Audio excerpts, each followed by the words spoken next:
ഈശോമിശിഹായ്ക്ക് സ്തുതിയായിരിക്കട്ടെ. ഏവർക്കും ഉത്ഥാന തിരുനാളിൻ്റെ മംഗളങ്ങൾ ഏറ്റവും സ്നേഹത്തോടെ നേരുകയാണ്.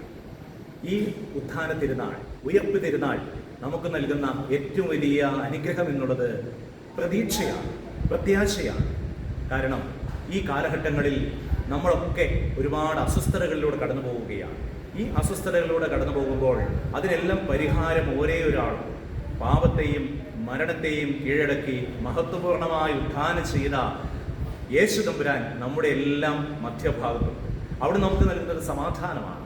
ഇന്ന് യുദ്ധങ്ങളുടെ ഒരു പ്രഹേളികയാണ്. ലോകമെമ്പാടും ഇന്ന് യുദ്ധങ്ങളുടെ ഒരു ഘോഷയാത്രയാകുമ്പോഴേക്കും ആ യുദ്ധത്തിൻ്റെ കെടുതികളിൽ എത്രയോ പേരാ വേദനിക്കുന്നത്. പക്ഷേ ആ വേദനയ്ക്കൊരു പരിഹാരമുണ്ട്. കാരണം നമ്മുടെ കർത്താവ് ഈ വേദനയിലൂടെ കടന്നുപോയതാണ്, പരിഹാസങ്ങളിലൂടെ കടന്നുപോയതാണ്, നിന്ദനങ്ങളിലൂടെ കടന്നുപോയതാണ്. അതിനാൽ പരിഹാസങ്ങളെയും നിന്ദനങ്ങളെയും എല്ലാം അംഗീകരിച്ചുകൊണ്ട് അതിനെല്ലാം ഓവർകം ചെയ്തുകൊണ്ട് കർത്താവിൻ്റെ ഉത്ഥാനം നമുക്ക് പ്രത്യാശയും പ്രതീക്ഷയും പ്രദാനം ചെയ്യുകയാണ്. പ്രിയപ്പെട്ടവരെ, ഒരേ ഒരു കാര്യം മാത്രമാണ് ഈ ഉത്ഥാന തിരുനാളിൽ നമുക്ക് ഓർത്തിരിക്കേണ്ടത്. പാപത്തിൻ്റെ അവസ്ഥയിൽ നിന്നും ഇന്ന് നമുക്കൊരു മോചനം നൽകുന്നത് നമ്മുടെ കർത്താവാണ്.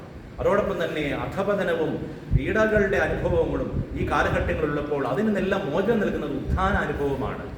ഈ ഈസ്റ്ററിന് സാധാരണ ഈസ്റ്റർ എഗ്ഗ് കൈമാറാറുണ്ട്, മുട്ട, ഈസ്റ്റർ മുട്ട.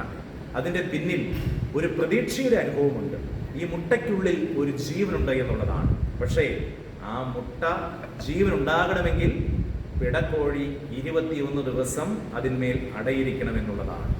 ഈ പിടക്കോഴിക്ക് തോന്നുക ഒരു 5 ദിവസം കഴിയുമ്പോഴേക്കും എന്നാ ഒന്ന് വീശി അടിച്ചിട്ട് വന്നേക്കാം, ഒന്ന് പിക്നിക്ക് പോയിട്ട് വന്നേക്കാം.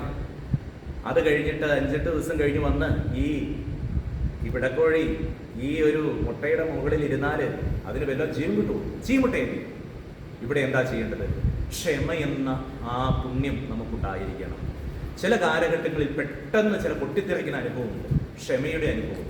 ഈ ക്ഷമയുടെ അനുഭവത്തിൽ നിന്നും ജീവന്റെ അനുഭവത്തിലേക്ക് നമുക്ക് കടന്നു വരണമെങ്കിൽ ഉദ്ധിതനായ ക്രിസ്തു നമുക്ക് തരുന്ന ആ വലിയ സമാധാനവും ശാന്തിയും നമുക്കുണ്ടാകട്ടെ. ഏവർക്കും ഉത്ഥാന തിരുനാളിൻ്റെ മംഗളങ്ങൾ സ്നേഹത്തോടെ നേരുന്നു.